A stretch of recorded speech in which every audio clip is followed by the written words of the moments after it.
All right, so we are on to our seventh, and it's actually going to be the final installment of this video series, Stumbling to Success, Lessons Learned in Communicating with Data.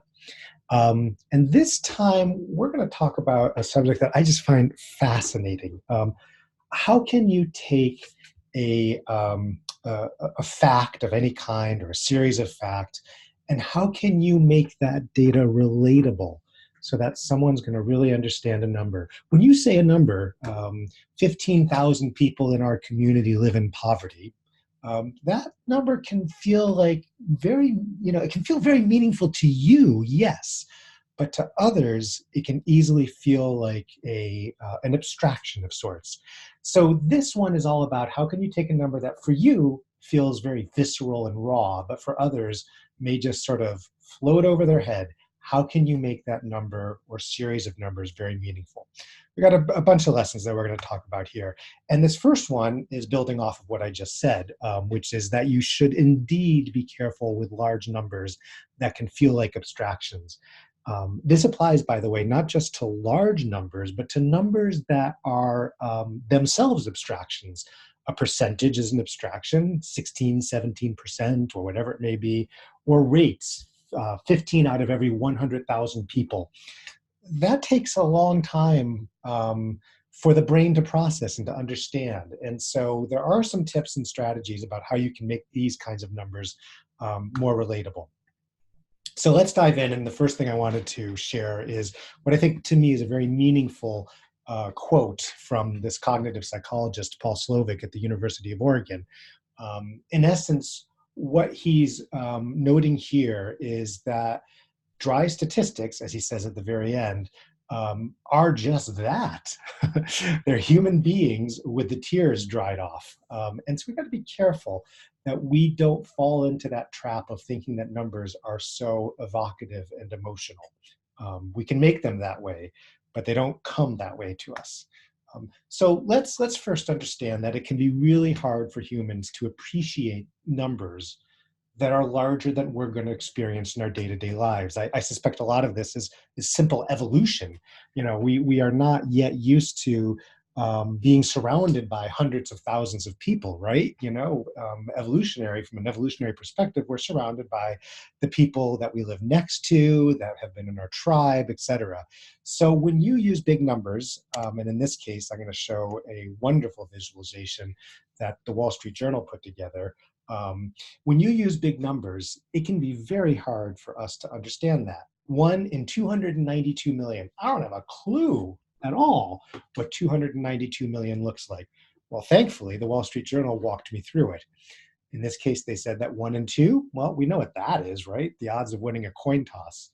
The odds of being left-handed, like myself, that's 1 in 10. As we scroll down, this one in 112, the odds of dying of a motor vehicle accident, that sometimes surprises people. Think of it this way: you're going to be probably dying of something. Well, you will be dying of something, and in this case, 1 in 112 of us die of a motor vehicle incident. The odds of winning $7 if you buy one Powerball ticket, that one we can kind of equate to, and they show us what that looks like. How about 1 in 292 million? The Wall Street Journal has just this wonderful visualization, and pay attention if you can to the scroll bar on the right side. We've just passed 2.92 million dots. That's actually just 1%. And so let's scroll ahead, and you can see on the right side, the cursor is showing that we're about halfway there, and indeed, it's a 50-50 chance right now. So let's skip to the rarest of the rare. Now, I could scroll through this whole thing, and here it is showing you what that one number among all of these dots looks like. I could scroll through all this. The Wall Street Journal makes this easy for me in terms of having this sort of scrolling experience for you, where it curates it. But the point is very interesting here, which is that they are using, in essence, just a series of points, nothing more than dots. And they are using these dots, a very simple visualization, to express what is indeed a very large number. So that's one way that you can unpack a large number and make it seem realistic. This is another, along these same lines, another visualization that I think really does a nice job of expressing this concept, where you take a number, and in this case, it's about height, regarding sea level rise, and you equate that to something that we understand, the size of a person. So 7 meters, the estimated sea level rise, that number is one of those that might just sort of roll right over you. But actually, when you see this, again, a very simple visualization, this is the kind of thing that any of us would be able to do. When you see this compared to a person, wow, that sea level rise looks a lot more meaningful. There are a number of strategies that are along these lines that we can employ. And I'm going to show you another Reuters visualization that does just this. Um, we can compare data to other types of known objects. We saw it with humans, and here Reuters continues this by showing us, in this case, it's looking at water bottles drowning in plastic. First, of course, this is a nice visualization of showing, since I've opened this page, how many water bottles have been sold. But here, as I scroll down, they're going to compare those water bottles to known objects. So every hour or so, here we can see Christ the Redeemer, and how that size compares to that, the number of water bottles sold across the globe. Every day, well, now here we see the Eiffel Tower, and we can see how that pile of water bottles compares to that. 1 month, now we're getting big. You can see the size of that, and you can see it compared to the Eiffel Tower again. How about in 1 year? Now they're showing the comparison next to the tallest building in the world. And finally, the past 10 years. Well, we need something really big to show that. How about New York City? It's basically a mound that just is oversized compared to Manhattan. So again, this experience of comparing very large numbers, in this case, 482 billion water bottles over the past, 4 trillion water bottles over the past 10 years, comparing that to something that we can relate to and understand. This is a key way that you can make data relatable. Another way is you can equate it to senses that we experience. And I think this one's just a very clever visualization. They took, in this case, the animals that are going extinct, the African wild dog, for example. We may not have a great grasp of what that number 3,000 to 5,500 means, but when we see it compared to a pixelated image, well, now that makes it very meaningful to us. About 60 Amur leopards remain, and we certainly can see what that looks like, pixelated form. Same with the tiger. The Asian elephant, well, now that looks a little more realistic. It's still, when you look at it closely, it's certainly slightly pixelated. There's about 40 to 50,000 of those remain. But here you can get a really good grasp. What does it look like for there to be 40 to 50,000 compared to the Bengal tiger, where there are 2,500? Again, a pixelated image really helps us understand this. So these are strategies that we can employ to make large numbers realistic.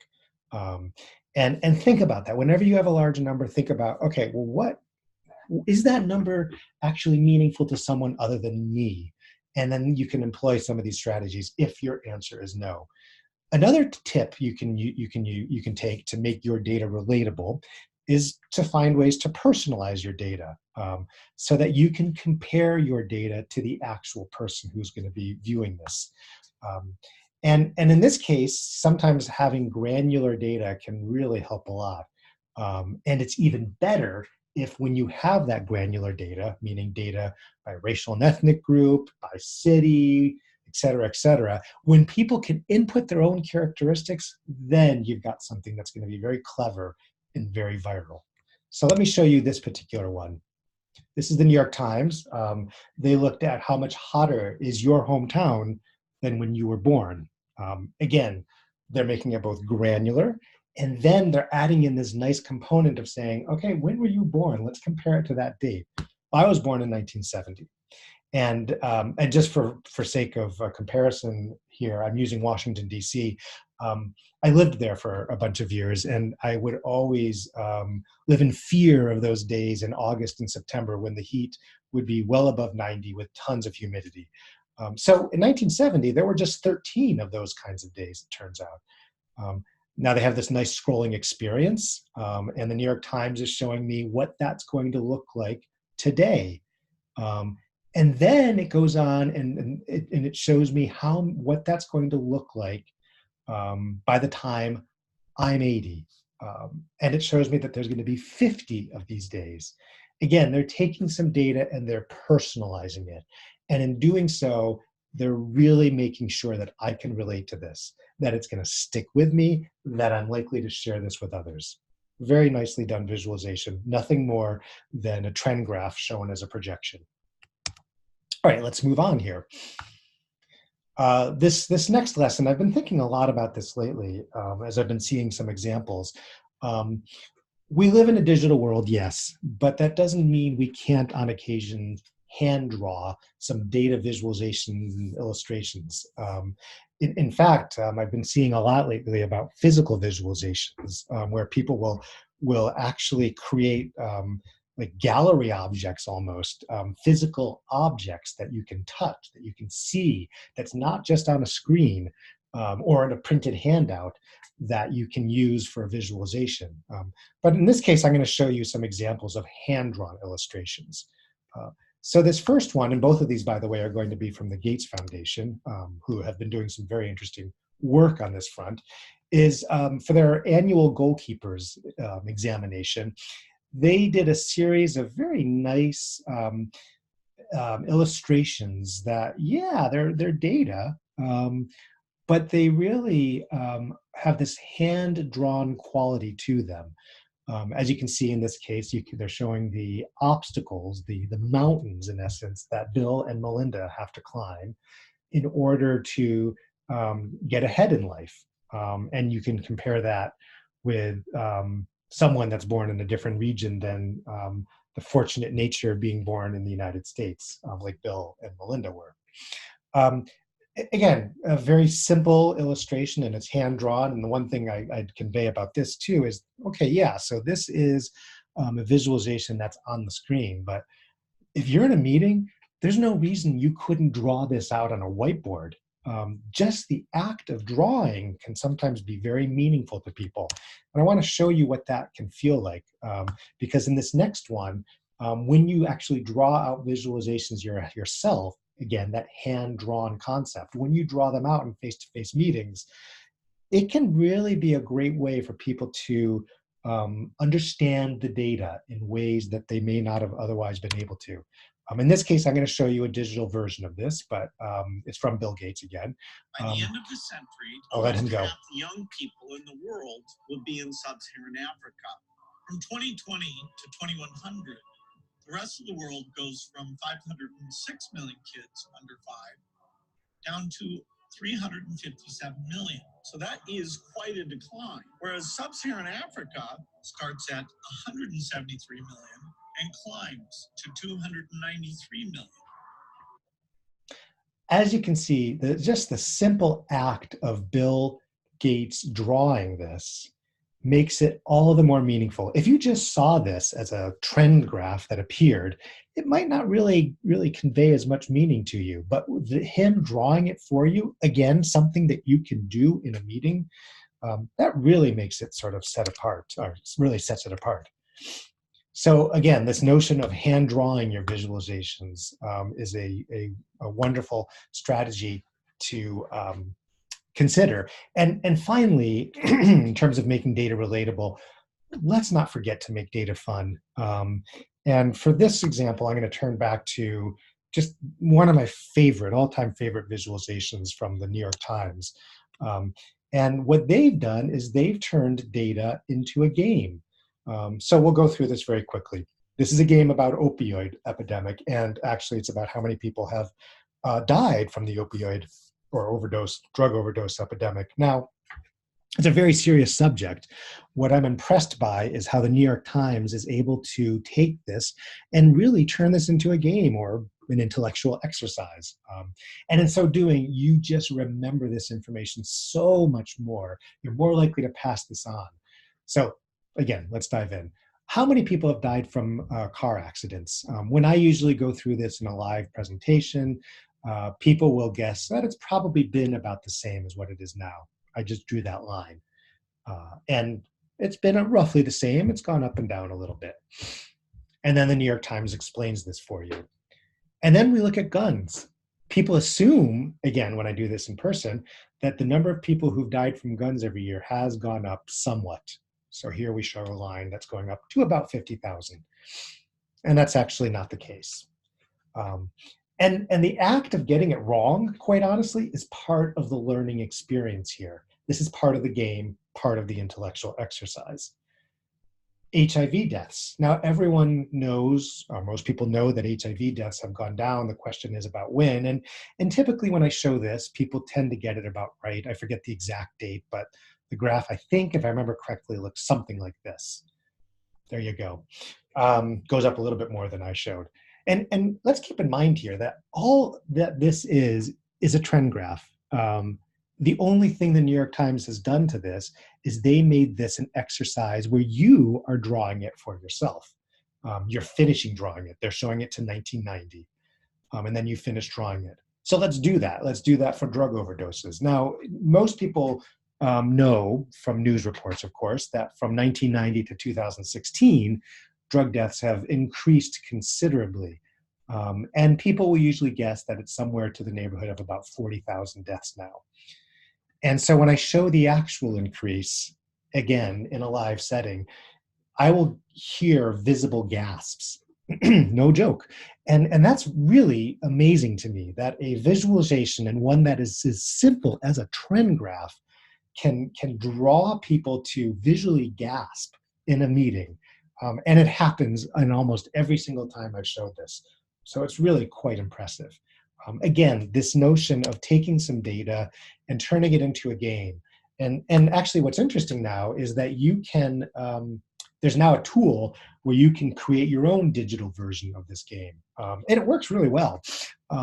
By the way, with all of the the information here, I can send you these links so that you can get access to this tool, etc.